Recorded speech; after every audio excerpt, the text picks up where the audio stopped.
My name is Charles Chesnutt. I was a lawyer for 5 years before I decided I'd rather be happy, so I quit. I've lived on the West Coast and the East Coast and both sides of the Atlantic Ocean. I've hiked the entire Appalachian Trail twice, and now I am a historian on the Mississippi River. History does not have to be boring.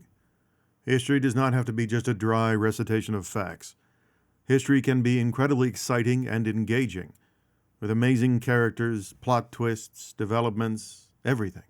But history does not have to be centered around the great seats of power and the great cities. Sometimes the most interesting things to tell come from the out-of-the-way places.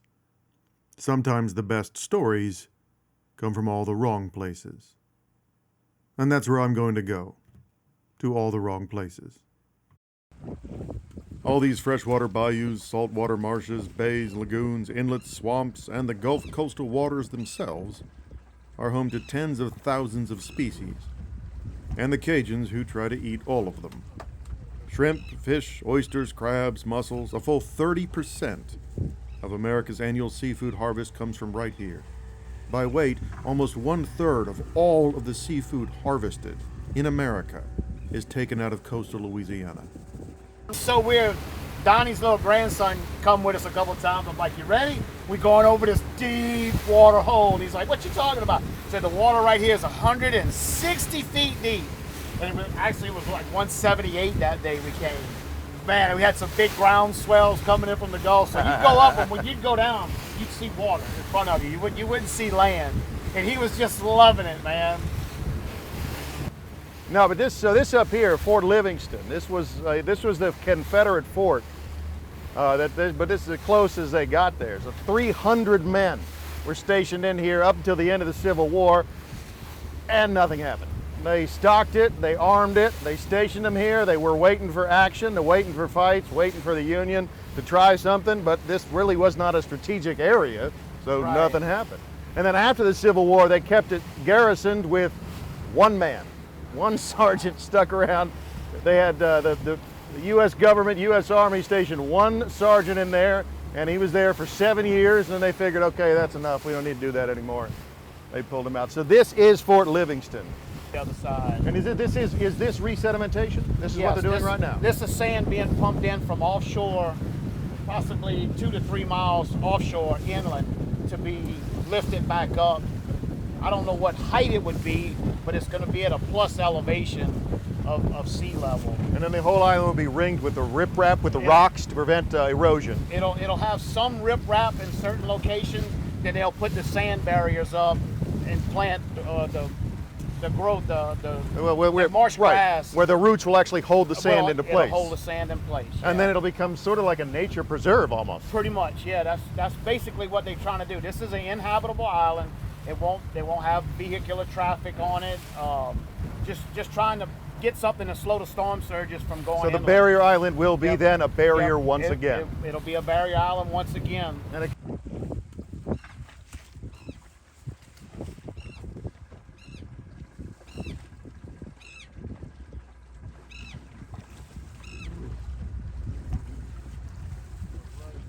Waves of immigrants from France, from Italy, from Spain, from Canada, and later even Vietnam, settled in these waters to shrimp and to fish. This island was once a pirate stronghold. 1,000 pirates, smugglers, rum runners running rum, and slavers held this island in an iron grip. There was a civil war for it. And a few years ago, one of the worst oil spills in all of history happened just out there, devastating the shrimping industry. And 130 years ago, there was a twin island, the Grand Caminada. This island is essentially gone, wiped out, because the other fact of life for these barrier islands are the hurricanes. Not the drink, those delicious though they may be, that's more of a French Quarter thing. But the powerful storms that can wipe out everything in their path. Just David Kambalel, I'm here from Grand Isle, and like I said, you see behind me, welcome to Grand Isle, but you see what's going on after this Hurricane Ida hit. I'm here to explain that. All right, so what is going on with that particular island? Well, you got Elmer's Island, you're looking to the right, and what's happening, it was about 1,500 foot of beach. Right now we got about 500 foot of beach. It belongs to the state. But as you're coming into Caminada, this is Caminada Pass, and you could see behind me, right behind me, you could see that this pass was about 7,000 to 8,000 feet at one time, and now it's about 10,000 feet. So what's happening, the storm Ida came right in here, and as we stand, you can see the piers are destroyed. You had 13 to 14 feet of water that came straight across this island. In 1893, a cotton trader named Louis Terrebonne was staying on Gran Caminada. He had a small shack, basically a little building right on the beach where he and some of his friends would stay to relax from their jobs in New Orleans. One Sunday, he was there alone. He walks outside in the morning, he looks out at the Gulf, and he sees a dark line, clouds in the far distance. He doesn't really think anything of it because it's just another storm. He goes back into his little shack and he makes himself breakfast, comes back out. Now the line is a lot closer. He gets a little worried, but he looks over and he sees all of the shrimpers from Grand Isle. They're moving towards the storm, towards the dark line. Well, he figures he's a cotton trader, he's not a fisherman, he doesn't really know the water, so it's probably okay. Goes back inside, relaxes for a bit, comes back out an hour or two later, and now the line of storms is much closer. Now the wind has picked up. Now the birds have changed, the clouds are moving, and all of the shrimpers are coming back, all at once. Now Louis gets scared. So he goes back into the shack and he tries to figure out some way to make himself a shelter. Tries to figure out some way to make his building more secure. But it is just a shack. This is not a fortress. He does have a few tools though. So instead of trying to nail shut the windows, nail shut the door, he takes the nails and all of the beds and he puts them essentially in a small pile and nails them to the floor so that he can hide under it. He goes back outside when he hears the wind roaring and the storm is right on top of him. This is not just a storm, it is a massive hurricane, and not just a hurricane, a very strong hurricane. This was a Category 5. This is as bad as it gets. This is as bad as it gets. So Louis goes into his shack and he hides under the bed, nailed to the floor. The wind becomes stronger and stronger and stronger. The shack begins to shake. The windows break. Water starts coming in under the door. He's 10 to 15 feet off the beach, and he's got water coming in under the door. For about an hour, he cowers in his building, hoping that the shack will hold, hoping that the roof won't fly away, hoping that the walls will stay still and stay strong. They don't. The walls collapse. They collapse over the bed that's been nailed to the floor. That's good. That's more shelter. Then everything dies away, almost instantaneously. The wind stops roaring, the house stops shaking, the walls, halfway fallen down, stop their trembling. Louis goes outside. He looks around and all he can see is devastation. The water is up to his doorway. He looks down the beach and he sees people running inland, running toward what he assumes they're going for, which is the church. The church is about 2 miles away, and Louis is not an athlete. He tries to figure out another place to go, another place that can give him shelter, but he knows he's not going to make it to the center of town. He knows he doesn't have the athletic ability or the stamina to make it all the way to the church, because this is the eye. He's always heard about it before, he's never seen it. This is the eye. This is this dead part in the absolute center of the hurricane, where there is a pause, where the wind will stop. But he knows it's just a pause. It's going to start again, and it may be even stronger when the eye passes. Right down the beach, there's a very large cypress tree. Louis sees that tree. He sees a boat that has been lifted by the storm and thrown into the branches of the tree. He sees rope.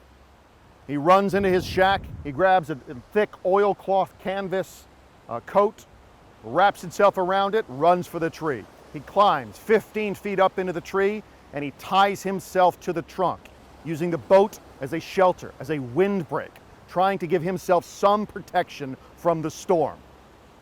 He barely makes it in time. By the time he gets to this tree, gets up in it, and has cowered behind the boat and tied himself to the trunk, the storm has begun again in earnest. Louis sits there, hunched behind that boat, trying to protect himself from the driving rain. For how long? He doesn't remember. An hour, maybe two. The boat held. The tree held firm. At some point, Louis falls asleep, completely passes out.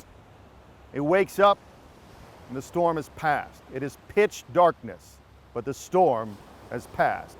Louis was alive. The people on the Grand Caminada realized the storm was coming. When the water began coming in under the doors, they retreated into their attics, only to have the storm disintegrate the attics around them. When the eye passed, they ran for shelter. They ran for the stronger buildings. Those that made it to the church survived. Most of the other survivors survived in trees, but only those in the branches, not the ones that tied themselves to the trunks before the water rose even further. Those that climbed survived. Those that didn't. The King of France, though wealthy from the sugar trade, had a very serious problem. By the 1760s, he's losing a war with the British. The Americans call this the French and Indian War. The British call it the 7 Years' War. It's the same war.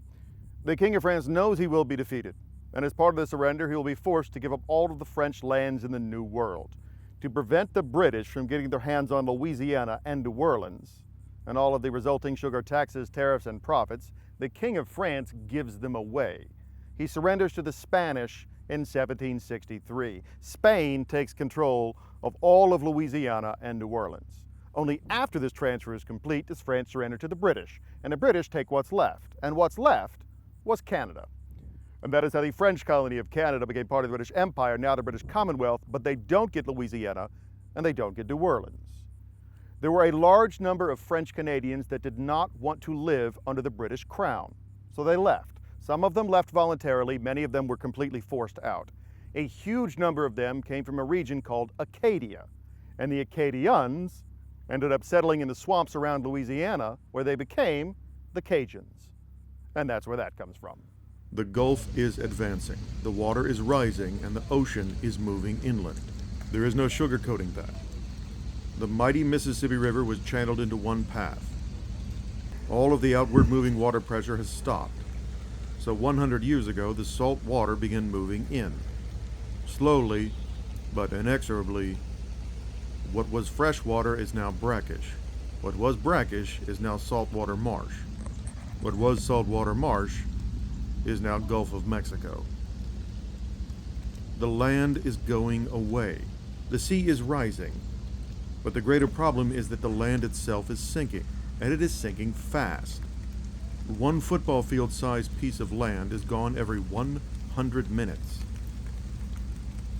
The bayous are expanding, the land is eroding, and the Gulf is advancing. So, Jim, pirates. Yes, good afternoon. Thank you for having me. You were expecting somebody to look like Johnny Depp in Landers clothes and really look different than everyone else. I suppose. Well, you're going to be disappointed because most pirates didn't want to stick out, because if they did, the penalty for piracy is death. During the time of war, however, pirates aren't about to miss a meal, so they become what's known as a privateer. A privateer has what we call a letter of marque, which gives them permission to raid ships of the described enemy of the country that gave you the letter of marque. Okay. This is legal piracy. However, you were mandated never to hurt anyone when you took their ship, nor were you attack neutral vessels. Jambalaya, crawfish pie, filet gumbo. Son of a gun, we're gonna have big fun on the bayou. All right. Man, you gotta come down to Lafitte to see me, man. What exactly is Lafitte? It's about 16 miles south of New Orleans. We're actually the seafood capital of the world. Really? Yeah, it's a beautiful area. There's a few spots I want you to see. It's a land loss situation. When we talk about land loss, we look at an environment like this, and our way of thinking is not just land loss. This is a hatchery. This is where everything starts out at. Freshwater shrimp, crabs, even alligators, snakes, everything starts out in a closed environment where they can survive and learn everything before they get to the open waters. And this happens also in the saltwater marshes, where there's less trees, but enough vegetation for shrimp to go in and lay eggs. So all of a huge amount of the seafood and the entire ecosystem is based on this land where they have to grow, to lay their eggs and to grow. Absolutely, it's a hatchery, an incubator. It's everything. It's a preschool from to learn what to eat, what not to eat. It's what to hide from. It all starts in these closed-in environments. Moving on over here, also associated with the Louisiana state tree, the gray stuff you see hanging from the trees is called Spanish moss. For many years, this stuff was used for making furniture as a stuffing material, mattresses, chairs, pillows, etc. It caught on in the automotive industry. Henry Ford used it in his car seats. In fact, in the long-term part, he was able to perfect it and learn how it could be longer lasting and stronger, which involves killing it. So when it's alive, it's grayish silver. When it's dead, as you can see a little further in, it turns black. Actually, very, very strong.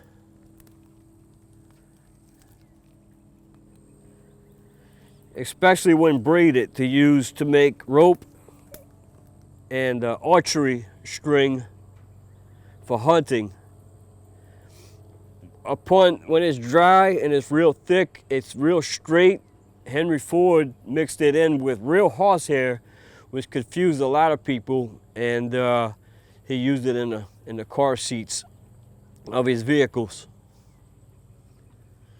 Once doubled over, almost, I don't know how to braid, and I'm proud of that, but twisting it and pulling on it is pretty strong.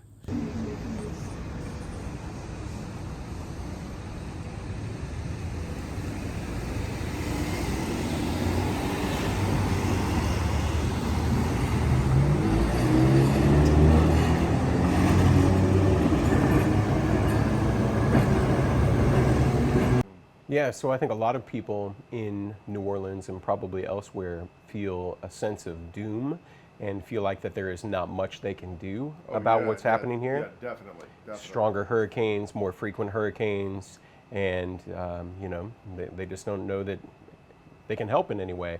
But to me, this is one really easy and frankly tasty way that you can help, by eating oysters and recycling the shell. Because it really does help. This can have a very large, measurable impact on coastal Louisiana certainly, and on other parts of the country as well. That is, you're right, easy and tasty. Easy and tasty. Cheers. The river carries 600,000 cubic feet of water per second. All of that water carries a huge amounts of dirt, mud, and silt. All of that silt was dumped into the Mississippi Delta over millions of years. As the river spread out, the water slowed down, the mud and the dirt settled down into it. This settling of the dirt and the silt created the small rises, the small islands, and of course the barrier islands that actually form the barrier between the Mississippi Delta and the Gulf of Mexico. The water is very muddy, and it always has been. The very first description of the Mississippi River by an explorer was wide, muddy, full of logs. It is too thick to drink, and it is too thin to plow. This is the mouth of the Mississippi River. Not the way it is, but the way it was. The river itself is far too muddy to form a large natural harbor at the mouth. Instead, the water split up into multiple channels, which then split up into smaller channels, and the river primarily diffused into the Gulf of Mexico by way of bayou and swampland. So the mouth of the Mississippi River hundreds of years ago actually looked like swampland, which is to say it looked like the rest of the Louisiana coastline. And if you didn't know what you were looking for, you weren't going to see it. For this reason, it was 177 years between the European discovery of the Mississippi River and the founding of a European colony on its shores, New Orleans. This tree was here when New Orleans was founded. We don't know exactly how old it is because they don't want to do a core sample drilling into the middle. Instead, they estimate the age by the length and the girth. The limbs themselves are 160 feet long, while the trunk is 35 feet around, putting the age at around 300 years old. All right, Mayor Kerner, why don't you tell me a little bit about what's going on with Lafitte, Louisiana, this small town? Yeah, right now we're coming from the worst storm in our history, the most powerful storm that ever hit Louisiana. They've dubbed this really our Katrina. It devastated our community. 35% of our residents lost their homes. And you're talking about Hurricane Ida from last year. Yeah, from last year. 35% of the population lost their homes, many of which were priced out of their insurance. That all of their life savings, all their equity was in that home, and now they're looking at that family wondering how they're going to put a roof over their head, how they're going to feed their family. Their trim boats sunk. So look, this storm devastated Lafitte. Now, we've made a lot of progress. We've just voted the cleanest city in the state in our district. Coming from Hurricane Ida, what a triumph. And it's really a testimony to the resiliency of these people. But even that being said, I mean, people have never been more hurt than they are right now. Why is that? What's going on? So look, you have to go back in time a little bit. In 1970, I think Lafitte flooded one time in history, 1929. That was from the Mississippi River. Never had a flood event from the Gulf. 1980s, we had one flood event. Now you look at fast forward to 2022, and we're flooding numerous times a year. And a lot of people attribute that to climate change. And look, that may be that more intense storms and more frequent storms, but that's not what's killing us right now. It's the federal government projects and policies. When you put the largest pump in the world right north of a community of about 7,000 that protects over 100,000 people, and you direct the largest pump in the world pumps Olympic-sized swimming pool every second. An Olympic-sized swimming pool every second. Every second. Is being the water being pumped directed at you. us. There was no public forums when they built that. In fact, somebody in the Army Corps flew down, and my father was a mayor at the time, and I don't know if it's a colonel or a general, but said, "Look, don't worry about this pump. We got you in 100-year protection."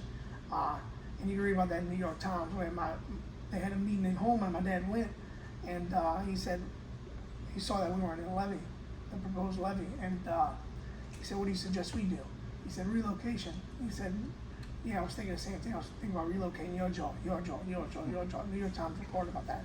But look, long story short, they did this with no public forums. There was no public forums in Lafitte, the place that would be devastatingly affected by it and are being affected by it. And they left us out the 100-year protection, and it wasn't 100-year protection that was 20 miles away. It's 100-year protection that's 2 miles away north of us. So you're saying that the 100-year protection, what you're talking about is the levee systems themselves that would protect the land against a 100-year storm. Correct. Okay. Correct. High enough and strong enough to protect from a 100-year storm. They built one about a mile and a half north of us that connects with the largest pump in the world. So everything which is 3 parishes at least, that everything inside the levee protection that is protected. All that rainwater, if it's a historic rain during a hurricane, all the water gets pumped to us. So they were sandwiched between 2 surges, one from the south wind and one from the north. Now the Army Corps says it doesn't add that much water on us because their models show that it doesn't. On a perfect sunny day, it might go into the Gulf beautifully, right? It might add a little water. But when you have a strong south wind, like a Hurricane Ida, it's blowing 100 miles an hour. That water's not going to 200 miles an hour. That water's not going to, but over here about 100, 150, 140, I don't know.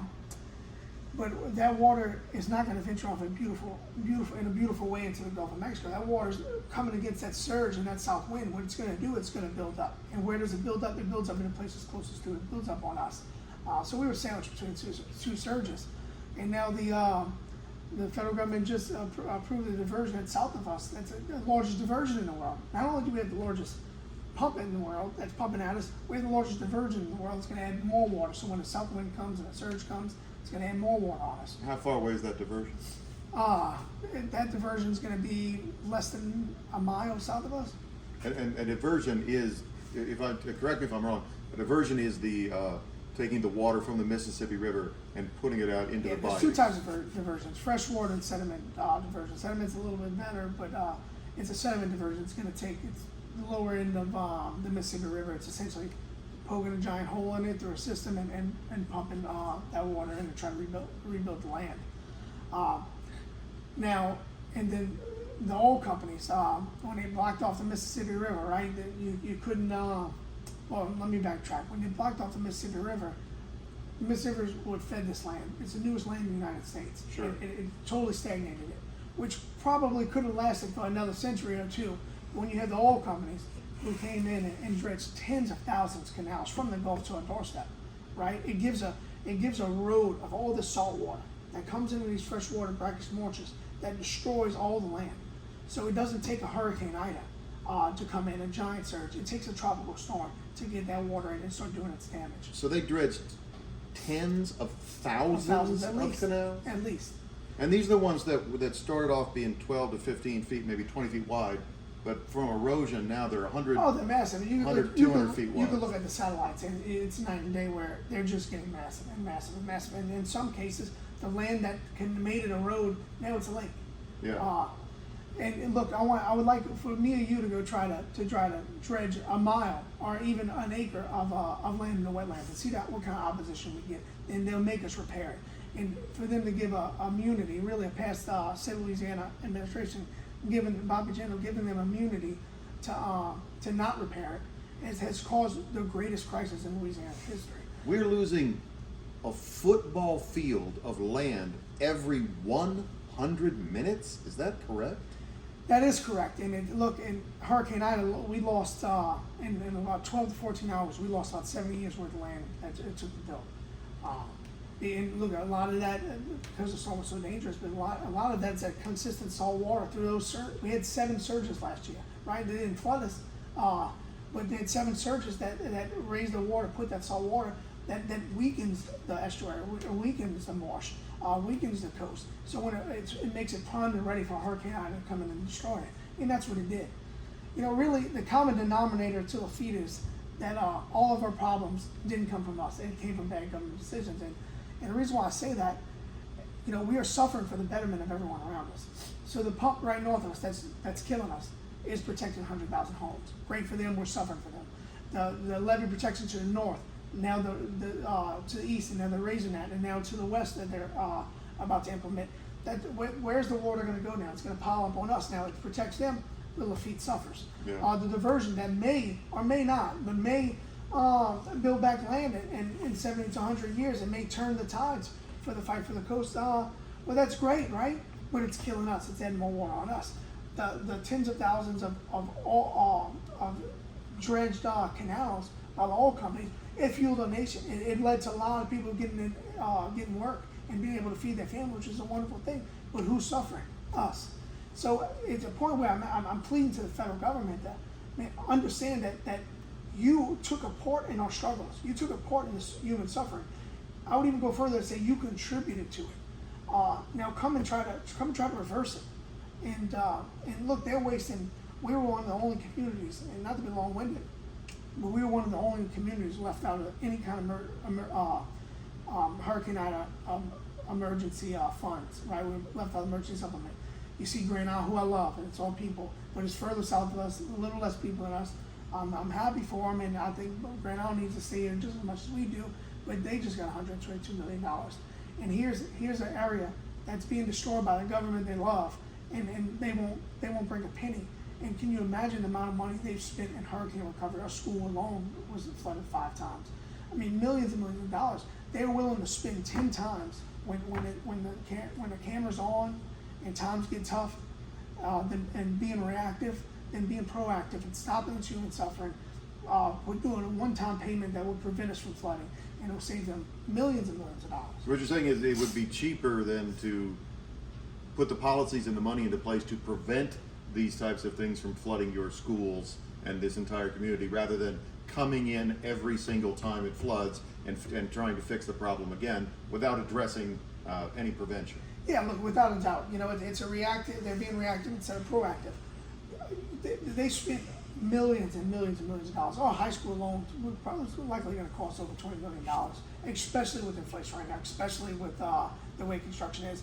We had hundreds and hundreds of homes that were destroyed, right? We had mud 4 foot and lower feet even higher than that throughout the whole area. And you had to get large machines, hundreds of large machines to dig it, dig a drainage system that was compromised. All the things cost a massive amount of money, especially during disasters. And the protection line is a mile and a half away. Yeah, and you could have been put within the 100-year storm system. It would have saved the money. It would have saved the money. And right now, the storm system's rusting, where it would have been put into use and saving homes every year if they were just went a little further south to us. Look, it's horrible. And not only doing that, now with flood risk 2.0, they're gonna make they're gonna push our flood insurance rates. They're gonna skyrocket in 10 years. It'll go up every year for 10 years. They're looking at over 1,000%, right? And what it does is, I like to compare it to the Trail of 1,000 Tears, right? They didn't want those Native Americans there. They had them at gunpoint and they forced them out. But in this case, you have people that lived here for centuries. A lot of their life's work, a lot of their savings is in their home, is in their equity. They're not trying to come in and buy these people out for what it's worth. They're trying to drive down their property values, leave them with nothing, and force them out. And it's such a horrible plan, because if they decide, look, I want to sell, I want to go to higher ground. Okay, I agree, we need to go to higher ground. Well, the person that's buying it is not grandfathered in. So they get that 10-year rate. So now the people that even want to make the smart decision to move to higher ground, they can't sell their home. Right. Not for anything close to what it's worth. So they're essentially driving down, without the guns and marching, they're driving down these people's property values. People who have lived here since before Louisiana Purchase. People that they didn't put guns to their heads, but they put a large pump in the world right north of them. They put in a diversion right south of them. They let the oil companies get away with killing their or historical protection, and they're trying to force these people out with nothing in their pockets. And it is incredibly unjust. It's incredibly immoral, and it needs to make it even more glaring. We are more protected than we were last year. We're more protected than we were 5 years ago, right? We're getting state investments for levees. We have more homes elevated than we've ever had, and they're not taking into account elevated homes.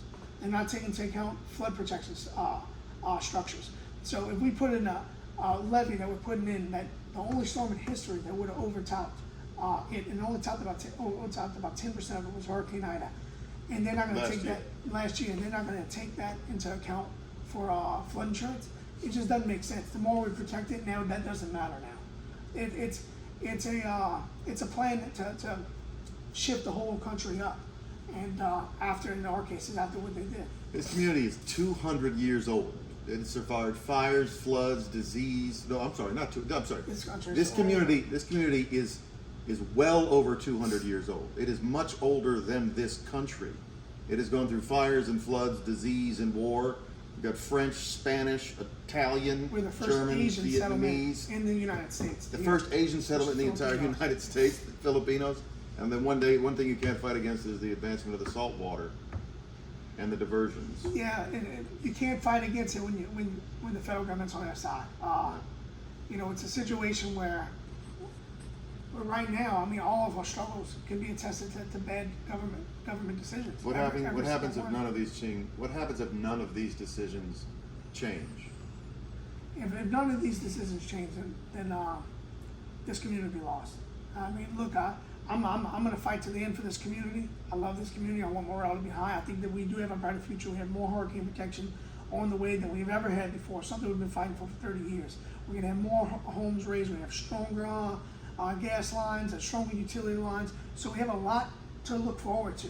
I mean, we are making great efforts in the fight to exist.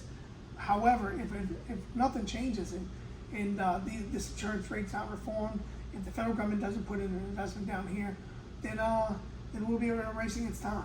And I feel like I have to do my people a service by saying that. I think you're doing a very good job. Mayor, thank you for talking to me. Thank you. Cheers. Hopefully I did it justice.